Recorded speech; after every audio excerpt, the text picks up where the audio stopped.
हाँ जी, आज का जो हमारा लेक्चर है ये है about the working of UV visible spectrophotometer कि कैसे यूवी विजिबल स्पेक्ट्रोफोटोमीटर काम करता है। तो हम ऑलरेडी डिस्कस कर चुके हैं components of UV visible spectrophotometer. UV visible spectrophotometer जो है इसके बेसिक कंपोनेंट्स में सबसे पहले लाइट सोर्स है, यहाँ से लाइट एमिट होती है, फिर उसके बाद मोनोक्रोमेटर है, लाइट मोनोक्रोमेटर से पास होती है और यहाँ से फिर light will move toward the forward, इसे हम चॉपर भी कह सकते हैं। थर्ड कंपोनेंट है इसका चॉपर, बीम डिटेक्टर या बीम सेपरेटर भी कह सकते हैं। तो ये क्या करता है, ये आने वाली लाइट को दो इक्वल हाफ में कन्वर्ट कर देता है, जिसमें से एक हाफ है वो स्टैंडर्ड सॉल्यूशन में से पास हो जाएगा और second half will pass to the sample solution. और इसके बाद जब लाइट यहां से पास होगी तो पास होने के बाद it will pass towards the detector. Detector के अंदर से both the lights will pass either from the standard solutions and as well as from the sample solution. Detector क्या करता है, डिटेक्ट करता है और एम्पलीफायर उन इंफॉर्मेशंस को एम्पलीफाई करेगा और रीड आउट डिवाइस को अपनी स्पेसिफिक वे में जाकर उनके ग्राफिकल रिप्रेजेंटेशन के फॉर्म में डाटा को इंटरप्रेट कर देगा। तो बेसिकली ये हम बात यहां पर करना चाह रहे हैं कि यूवी विजिबल स्पेक्ट्रोफोटोमीटर जो है जैसे कि लाइट यहां से पास होती है टुवर्ड द मोनोक्रोमेटर। मोनोक्रोमेटर क्या करता है, ये सिर्फ स्पेसिफिक वेवलेंथ को यहां से आगे पास करेगा। उसके लिए हम यहां पर प्रिज्म का इस्तेमाल करते हैं। प्रिज्म क्या करेगा, ये पॉलीक्रोमेटिक लाइट को मोनोक्रोमेटिक लाइट में कन्वर्ट कर देगा।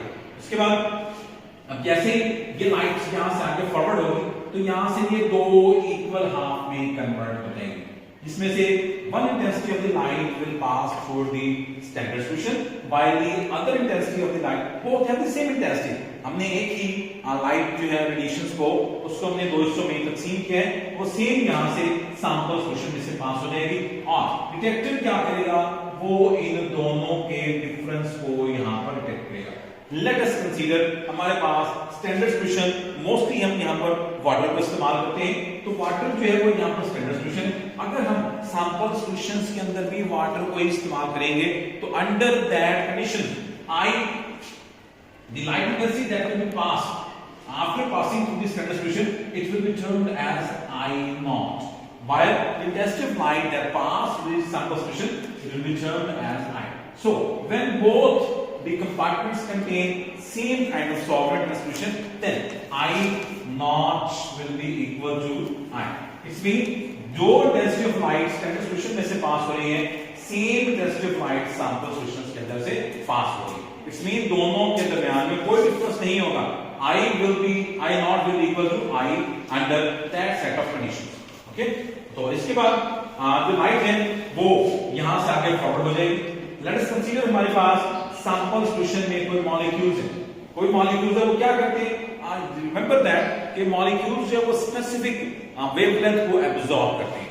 ठीक है, तो जैसे ही यहां से लाइट इंटेंसिटी है वो पास होगी सैंपल सॉल्यूशन में से, then certain wavelengths will be absorb while remaining will be transmitted towards the detector. So under that अब यहां से एक बात बड़ी इंपॉर्टेंट है, डिटेक्टर यहां पर ट्रांसमिटेंस को डिटेक्ट कर रहा है। ठीक है, तो डिटेक्शन के लिए ट्रांसमिटेंस के लिए जो हमारे पास फार्मूला आएगा that will be equal to I minus I naught. I minus I naught will be equal to transmittance.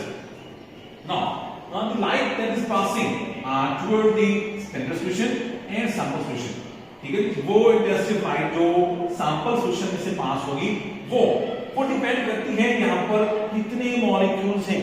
जितनी ज्यादा मॉलिक्यूल की कंसंट्रेशन बढ़ती चली जाएगी उतनी ज्यादा एब्जॉर्प्शन बढ़ती चली जाएगी और जितनी ज्यादा एब्जॉर्प्शन उतनी कम ट्रांसमिटेंस यहां पर ऑब्जर्व होगी।